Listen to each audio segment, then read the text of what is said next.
Good day to you. Hello, how are you? Perfect. Please tell us your name. I do not actually have a name.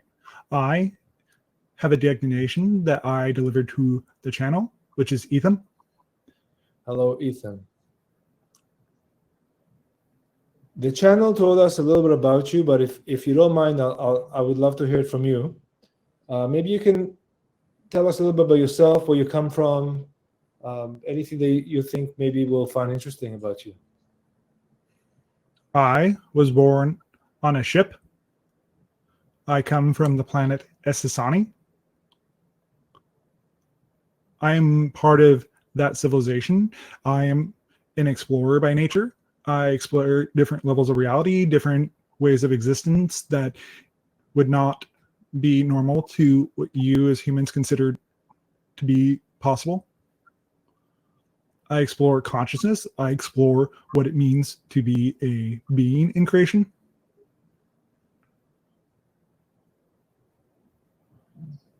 Thank you. What made you come to Earth? There was a call. What is the purpose of you being here? To help facilitate the connection and open contact that is about to occur with you on your planet. What would open contact look like for us from our perspective? From your perspective, you will start seeing an uptick in ships occurring around your world, sightings, a less of a denial, a less of a way of suppressing those sort of experiences. More people will start coming forward because they will be seen and shown that they can bring those sort of stories forward and not be punished. They will also be given a chance to decide energetically by person that they do not need to necessarily hide anymore. So energetically, it will raise the frequency of your people and your planet to the point where you can start having contact with people like us. Not necessarily us to start with, but there will be other ones that will precede us in the process of being able to contact and have open contact with other beings such as us or other species. I see, thank you. You know, in our culture, there's a lot of movies that depict our brothers and sisters from other planets and dimensions as evil or bad or violent, aggressive. I don't get that from you at all. But how do we show or tell people that they have nothing to be afraid of? The beings that you depict in your media, in your movies, on your shows are your fears. You are afraid that we will treat you like you have treated other indigenous civilizations on your planet. So you are bringing those fears out in beings like us that you fear, because when you interact with a being that is at a much, much higher vibration, much higher frequency, it brings to the surface those things that you hide, those internal beliefs that you have about what is possible and what will happen when you start having contact with beings such as us. Right. Okay, that makes sense. Thank you. What would use the words open contact? What would that look like? Besides the sightings, what would be the step after? How long would it take? You are approximately heading into the idea of the beginning of the window of open contact. You are going through the particular stage right now, because there have been many stages prior to the one you're currently on that actually preceded this to determine whether you guys were in open or ready to match the vibration, the frequency of having contact, the reality where we are on your planet and other species and other beings such as us. Right. Eventually, you will have face-to-face interaction with people and beings from other worlds.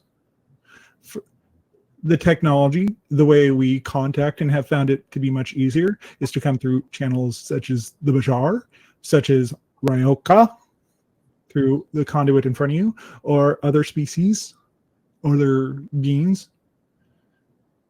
We use these as a way because they get the nuance and the colloquialisms that go along with your particular civilization to distribute information to other beings. This is part of the way of contact happening.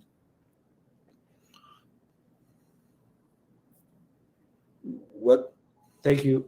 What would be the next step in contact after sightings and channeling, such as this experience now? You will receive a signal. There will also be a mass sighting in such a way that they cannot deny the idea of us, deny the idea of extraterrestrials on your planet. Right. Go ahead. But purely that's that. You on this planet at this time are in the stage where you are reaching in and starting to have more of the idea of open contact. So the sightings, the uptick in sightings that you are starting to see, the frequency and the amount. Because if you look around your world, around your internet, you are having more and more sightings in broad daylight in places where they can not deny that these things are not real. So yeah, I agree. I see them online quite a bit, but I haven't. I think I might have seen one years back, but nothing recently. How can I tune myself, I guess, to have a sighting? You are having contact with us right now. We are acting as the way for you to stick your toe into the experience of contact.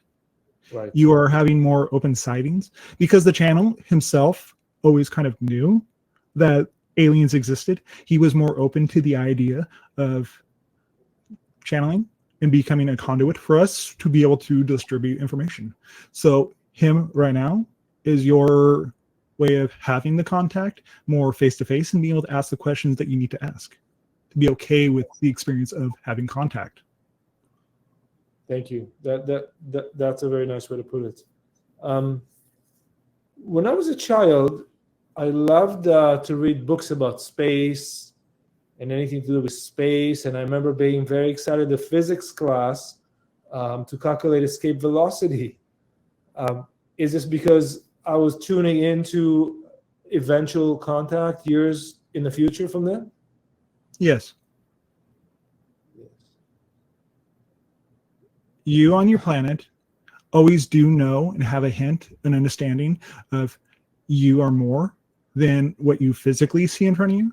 So your experience of reality has always reflected that, and your interests guide you down the path to be able to have different experiences, whether it's ETs or sports, anything. Those interests are the thing that lets you know you're on the right track. Right.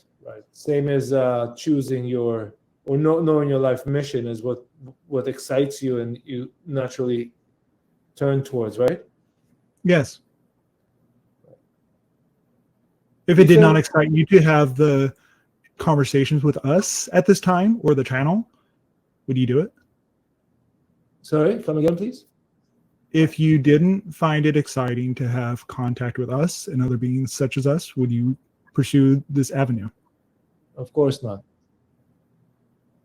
Right, I see your point. Ethan, what can we do to help you connect or to help everyone connect, you and us as humans? What can I do or my friends or people I know? Well, you specifically are doing it right now. Right. You are asking us questions so we can deliver information and share our understanding, our perspective on the reality of the world that you live in and the reality that we exist all in. Thank you. Forgive this question, but is there such thing of like a better question to ask you or not, or is it the essence of the contact itself and the exploration of all topics is what's important here? It is the intent behind the question. If you ask a question that's intentionally combative to prove you're better or to not necessarily understand or come from a place of superiority because you feel worthless, it's always the intent behind the energetic quality of the questions that you ask that determines the outcome that you receive. You're right. You're absolutely right. This is good intent. It may sound a little funny, but it's good intent here. I love coffee. And humans, they love their uppers and downers, whether it's be coffee, sugar, alcohol, all these things. I guess your civilization is way beyond that. What is that with humans and the wanting to consume things that will make you quicker or smarter or happier or less, or like how do you see like addictions or consuming of these things from your perspective? Many of the earthlings, the humans on your planet, have been told that they're not good enough, that they're worthless. So the need to consume something to increase your energetic level is a representation that you physically do not have the ability to just be energetic or have more of the experiences. Also, substances such as drugs are there as teachers to teach you how to have experiences.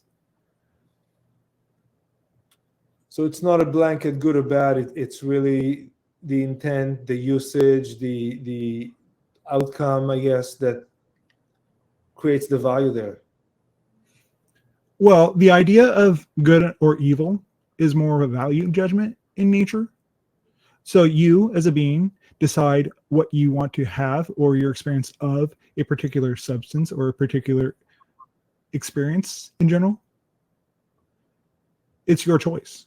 Remember that reality is a choose your own adventure story. It is a way of looking at reality to decide what you want to have an experience of, and know that no matter what the situation is, because you have stories on your planet of people that went through the exact same situation. One chose to look at it in a positive way, and they only ever experienced that.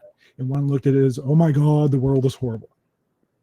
Right. So it's your choice. How you define the situation, the substance, is how you will experience the side effects or the connection. And also, if you enjoy things such as coffee or tea or any number of substances, who cares? Okay, good. I'll have some. It's your choice. Thank you. Now, I heard that you do not sleep or eat. Is that correct? Yes. Do you consume anything to maintain bodily energy? We simply exist. Right. We do not require food. We do not require sleep because we are quasi-physical in nature. We do not subsist on what you consume as food. We did in our past, but we no longer eat. We do no longer sleep because it is not relevant for us, because we have woken up in the dream and we understand that we can simply subsist on the energy of the universe and the way we connect to the world and the reality that we exist in. We consume things such as gravitational waves, energy, anything. The environment produces everything that we need all the time simultaneously. That's very interesting.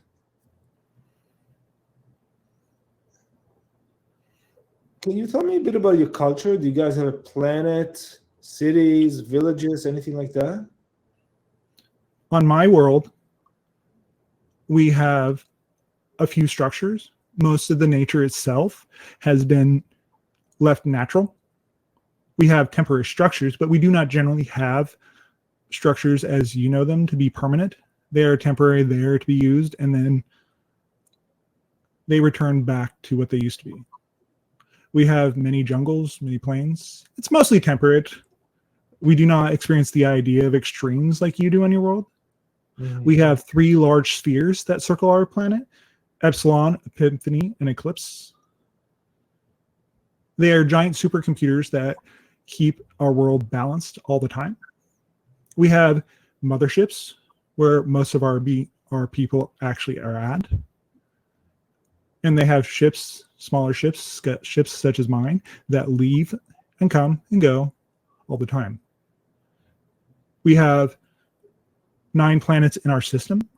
Each one represents something more of an idea and technology that we have derived from the different minerals that exist on those separate planets. but we are explorers by nature. So we are not there very often.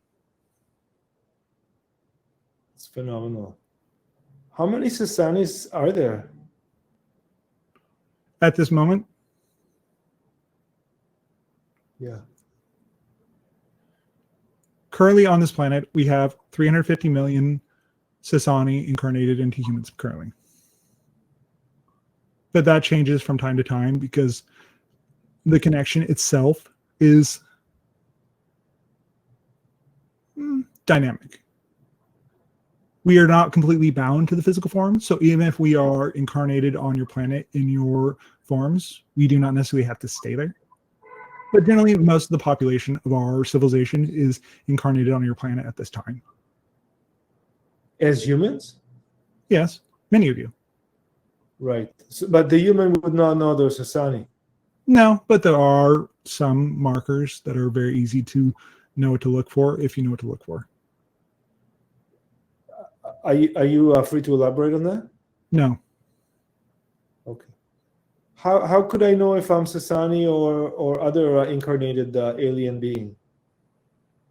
The idea that you thought of space as being exciting is a dead giveaway.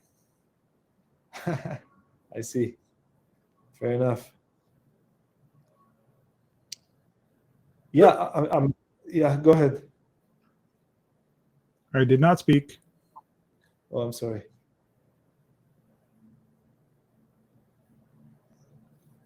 The animal that is in the room with us is very familiar with our frequency.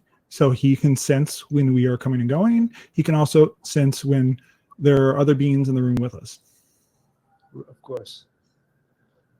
Ethan, it seemed like our world, our planet is in turmoil. There's seem to be a lot of floods and what we call natural disasters and some wars. Why is all this happening right now? You on your planet understand the idea when you're going towards the end of a term, a end of a semester in school, where you take a big test. Correct? Yeah. All the turmoil, all the pain, all the suffering, all those things that you have been going through for years of your time have been a test to see how far into the dark, how far into the pain you can go. Also, once you shift up to the higher frequencies, higher levels, those things no longer exist. So you have to get it all out right now. Thank you. I think I understand that. What? Maybe you can shed a light on this.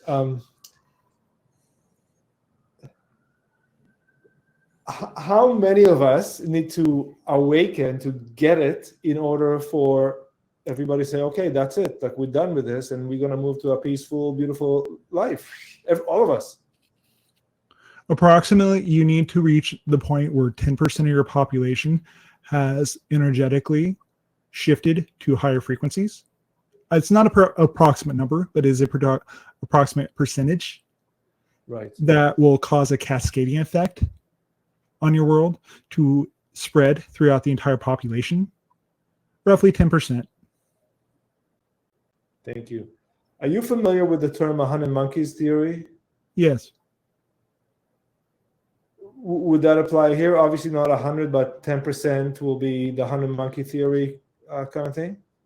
Well, it's people making conscious effort in order to shift their vibration to a higher frequency state. It's not so much the idea of the 100th monkey where they spontaneously write William Shakespeare. It's more the conscious effort that you are taking to actually shift yourself to the higher frequency.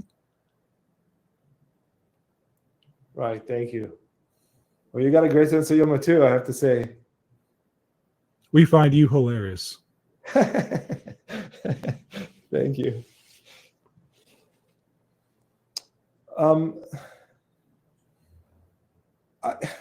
I can imagine, and you can imagine, I read a lot of these science fiction books when I was a kid, and they had wonderful inventions, like a little box that provided energy for a whole house or whatever. I don't know if we'll reach the point of a gift of free energy from your kind, but I could imagine if we did reach the point of free energy or Tesla energy or whatever it is. That's not I don't really know anything about it. The world will fundamentally change. Like most of our society and life will completely change if we reach a point of free or asymptotically free energy. Do you think we're on track for that? Yes. We As a are. matter of fact, you have been given this technology in the past, but it was suppressed via those that were in power at the time, that were stopped from delivering it to your masses. The idea and the negative aspect of your collective consciousness that wanted to conquer and rule suppressed the idea of those sort of devices that have been delivered to your people from time to time. Eventually, in the years to come, you will see a world that is free of greed, but it will take some time.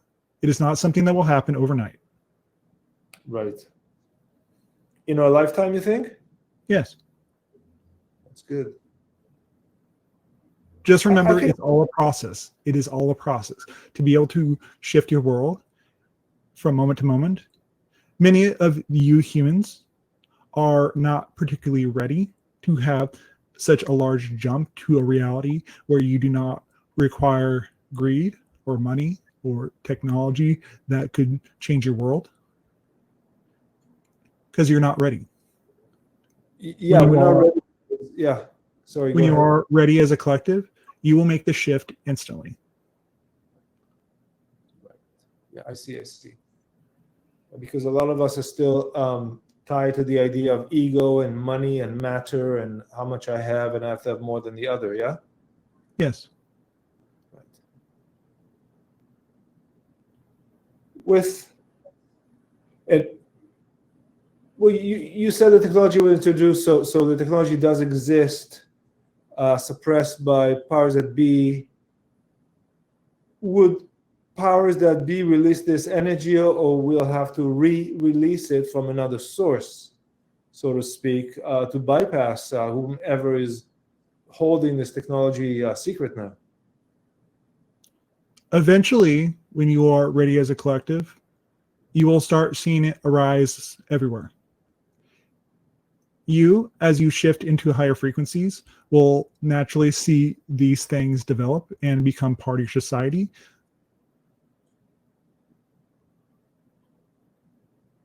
You will need to move past the idea of greed and needing to dominate others to fully integrate that into your society. Right. And I think you hit the nail on the head here, because I think greed and the need to dominate others is probably the biggest problem on this planet right now. Yes. And you think this is all can be done within a few years? Well, it will take a few decades.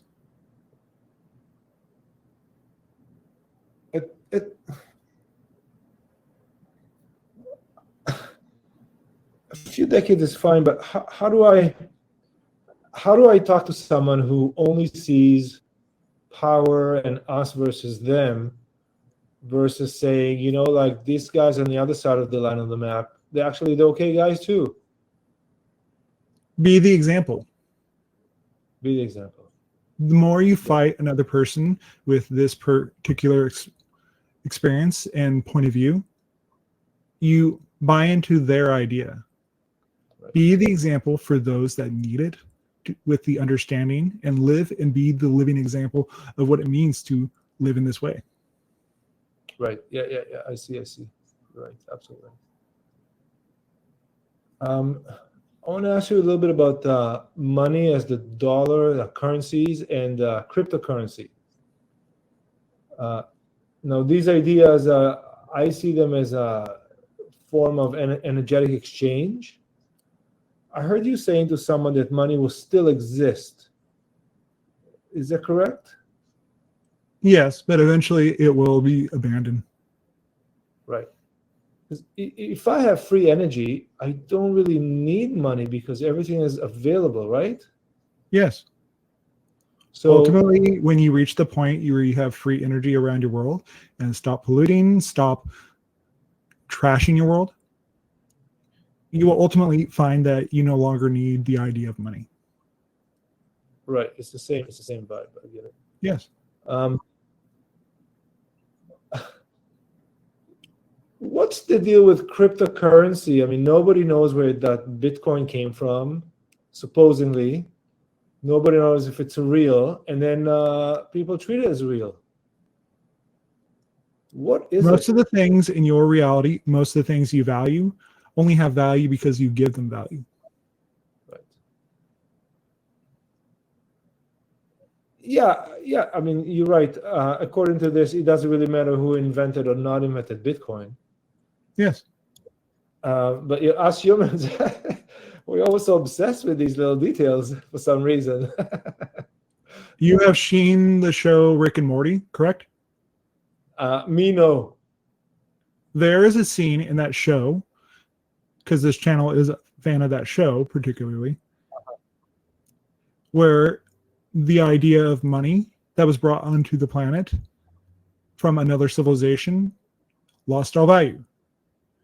They shifted to the idea of pants being the most valuable thing. Things only have value that you give to them. You are ultimately the person who empowers everything. You're ultimately the person that gives value to the world that's around you and what you value in your reality.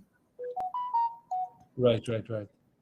Whether it's cars, money, jewelry, homes, all those things. You don't need much to live, realistically speaking. Yes? That's true. So those things that you value, the only reason they have value is because that's what you need them to be. So, right. So I guess on the same line of thought, we can let go of borders at some point, police, armies, right? Yes, ultimately you will do those things. Well, that's good. Ultimately. Yeah, I understand it's not an overnight process. How do I ask this? We have an idea of government, which is wonky right now, but we do need a structure to run our cities, fix things, push, shove the snow. How do we do this in the future? Ultimately, you will start functioning much in the way we do, where synchronistically those that have a particular skill will be there for the common good. Right now, many of you come from a place of disempowerment, so therefore you see reality in that way. That is where you see the corruption, the state of being where you are separate from everything. Right.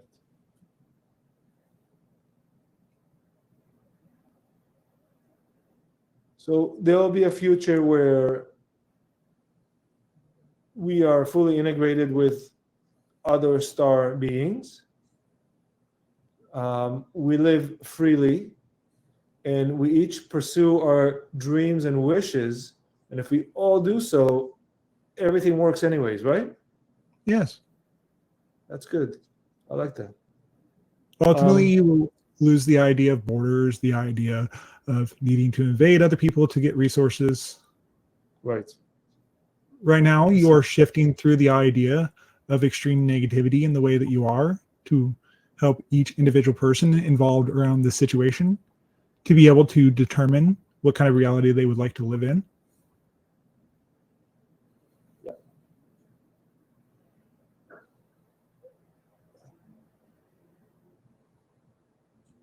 Ultimately.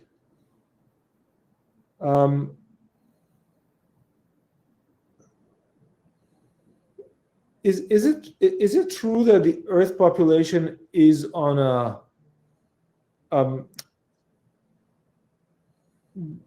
getting smaller? Will it be smaller in the future? Less people? Many of the souls that are here at this time that are experiencing your planet as it is are here because they're going through the shift with you, because they could see this was a time to grow energetically as a soul in such extremes that you on your world had a extreme population growth because it needed that many people that decided they wanted to come through here at this time. There are actually more souls trying to come to Earth right now to be able to have the experience of being human and ride the shift. And are there enough vessels, bodies for these souls? No. No. Do you project that the Earth population will shrink or expand in, say, the next 10 or 20 years? You will see a decrease in your population. You're already starting to see this happen right now. Right. But ultimately, it will reach a stable point with your population to where you are not experiencing the idea of not enough. It will reach a homeostasis, a point where it is a balanced, more harmonious population for your entire planet. Right. Can you give me an idea of like how long to reach that point of what it would look like population-wise? Not at this time. Okay.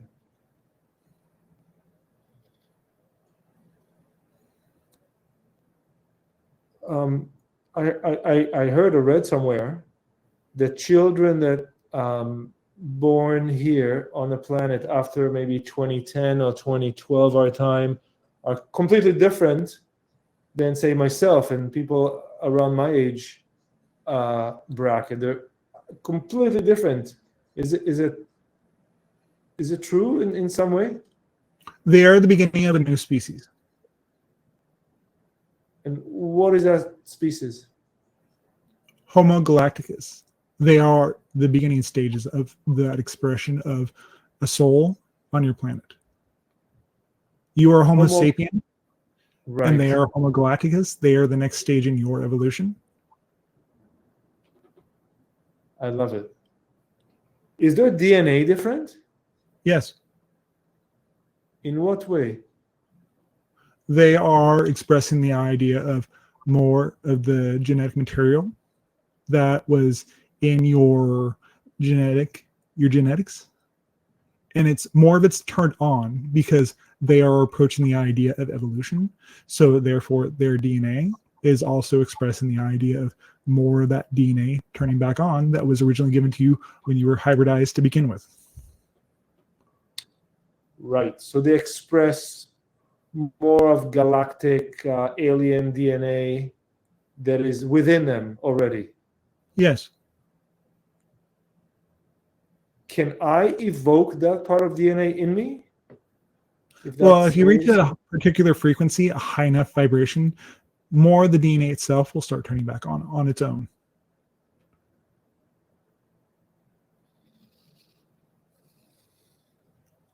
Okay. What? You have 2 more questions. Okay. 2 more, you said? 2 more. Okay.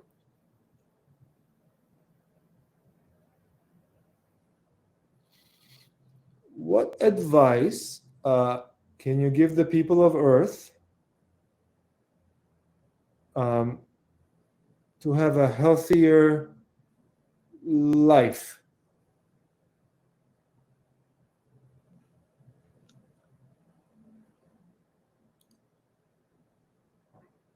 Be yourself. Be more willing to look at those things in your life that give you challenges and redefine your experience of those experiences.